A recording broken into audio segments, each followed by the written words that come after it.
almost beat the rain. It's just after 6:30 a.m. and I'm enjoying my third espresso of the day. Today I'm going to share with you some of the little things I've noticed about life in the Philippines. Nothing nasty or derogatory, just quirky differences compared to where I come from. Please like and subscribe, and by all means, leave a comment or a question, as I do read all the comments and answer them. Okay, here we go. Food is everywhere. Every second store or house here sells some kind of food, whether it's fresh fruit, vegetables, cooked meals, icy treats such as ice candies or halo, seafood, barbecue, candies, chips, cakes, etc. You get my drift. There are some fantastic cooks around this neighbourhood, that I do know. Friendly people. Most Filipinos are a happy, friendly bunch, always laughing, quick with the jokes, like to have fun, loud, noisy, love to sing karaoke, all talk at the same time and yell out to friends in the street at the top of their voices.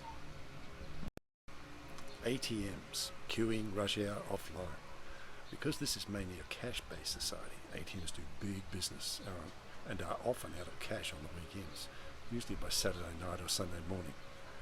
I've learnt quickly, don't go near the ATMs on a payday. You'll be in a long, long queue, and the machine will probably be empty before you get a turn. Whilst talking about ATMs, one little annoying thing that happens here frequently is that one member of the family, or one of a group of friends, will go to the ATM to get cash out with everybody's cards. So they may do 3 or 4, sometimes more transactions while they are there. Now, some banks don't allow this. They have a strict policy of 2 transactions per customer, and if you need to do more, get back in the queue. Near here where I'm living, there are 6 easy-to-get-to ATMs, and you never know until you get there whether they will be online or not. It's a lottery. There used to be 8, but one branch closed, so we lost 2 ATMs. The water. Don't drink the tap water.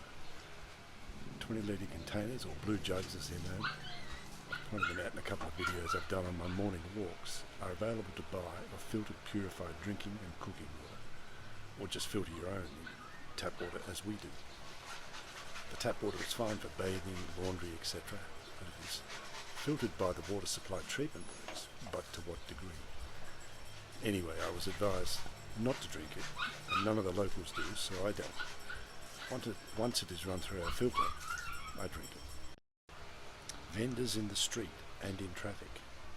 Like the food places, they are everywhere, and they sell everything from bread, veggies, furniture, toys, internet plans, plants, seafood, pork, chicken, you name it, and I've seen them walking past our front gate selling it. When we travel into Sapote or into Manila, you can see people walking between the slow-moving lanes of traffic, selling bottled water, sodas, smokes, by the stick, face towels, just about any small item you can think of. The weather. It's hot and humid in the dry season, and hot and humid and rainy in the wet season. Not much else to say about that really, you get the picture. Rice. Every meal. As they say here, rice is life. Chicken, pork, beef and seafood are expensive, relatively speaking, so rice makes up the bulk of a meal. When I was living in Australia for 55 years, I probably ate rice once or twice a fortnight. Here it is 2 to 3 meals a day. We cook over a kilo of rice a day for 6 people. That's normal.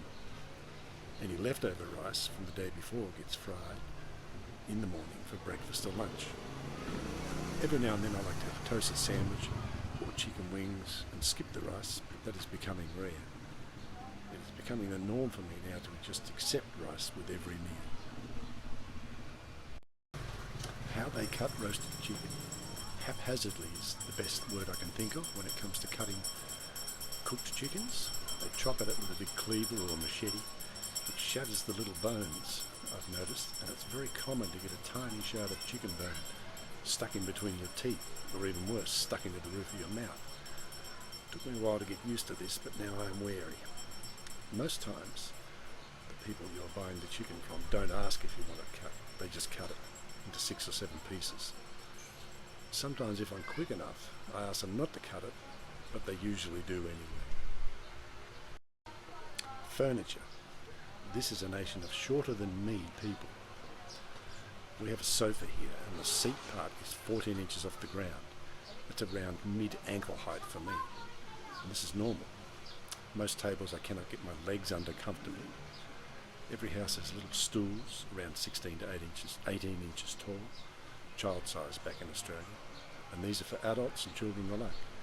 Beds are the same as in Australia, too short for me. Kids selling stuff.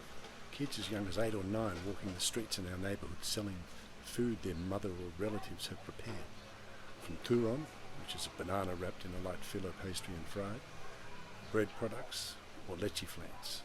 Again, I have seen kids selling all kinds of food in our street.